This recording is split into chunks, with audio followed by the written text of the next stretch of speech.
Listen to this little exchange between one representative and Robert Hur, and you tell me what you think on the other side of this.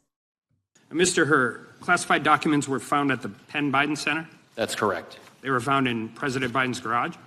In Wilmington, Delaware, yes. And in his basement den? Also in the same home, yes. And his main floor office? Correct. And his third floor den? Correct. At the University of Delaware? Correct. And at the Biden Institute? Correct. Okay, correct. They found him everywhere, all right? So if they find him everywhere, why aren't we actually moving forward with this? I mean, I have a big problem with this right now. It really feels like some kind of two-tier justice system on steroids. Oh, he's the president. He's not touchable. You can't go after him. It's just like what we heard in the lawyers' exchanges. Remember the emails that the lawyers for Joe Biden's son, Hunter, were communicating back to the other side? Hey, you don't want to have to put the president on the stand, right? That won't really look good for the president. You know what? I agree. It doesn't look good. None of this looks good. Why the heck is everybody making off with classified documents? I mean, in the case of President Trump, he was president at the time. Therefore, he had the ability to declassify them. In the case of Joe Biden, guess what? Guys, he wasn't president. He was vice president, doing all kinds of deals with Ukraine, apparently. Alleged. That was his son. I don't know. I just say, you got yourself a case and yet you're not pursuing it. And I think as an American, we need to wonder why. Why aren't you pursuing it? This is why it is so critical. It's just so critical, ladies and gentlemen, that we get the right people in Congress. I mean, you know, like things are teetering in a balance right now because Congressman Buck, he's out of there. He's like, I'm not having any part of this. I don't really like it. It's such a nasty place. I can go do better things somewhere else. I do look at that and say, hey, buddy, you know what? You could have seen through the term. You might have tried to at least just see it through.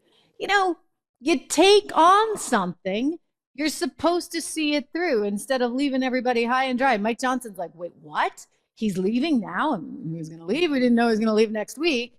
And so that's putting the Republican Party, the GOP, in a very precarious spot.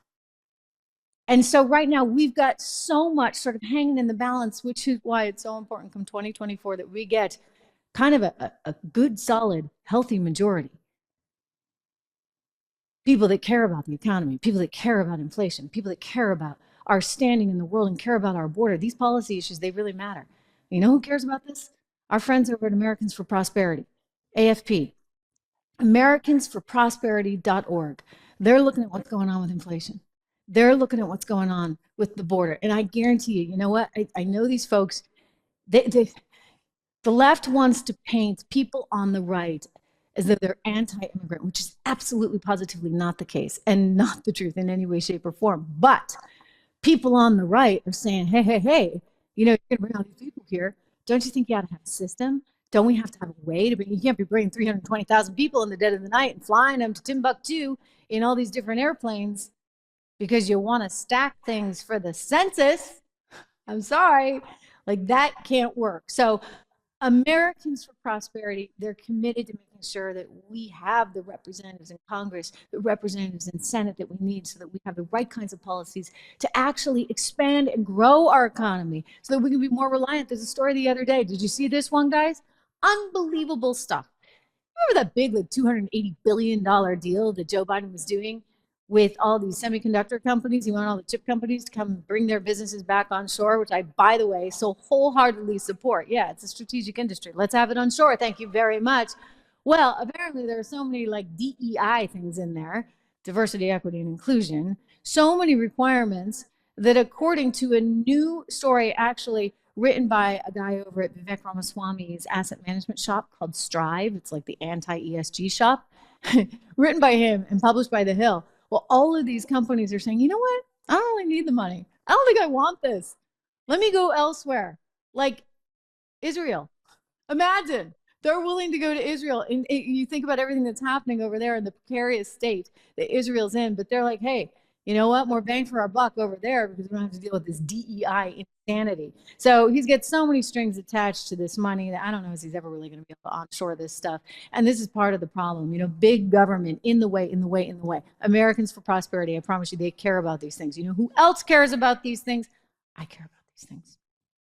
And it's one of the reasons why I started a brand new company So Trish Regan show here every single day. You know that, day in, day out. I'm live, unless I'm on vacation. And but I care about these things, and I look at what's going on, and I'm like, investors are getting the shortchange here, right? As a news consumer, you're getting the shortchange, because I guarantee you, neither Fox nor CNN nor MSNBC nor the New York Times nor the Daily Beast, none of these places actually care about you.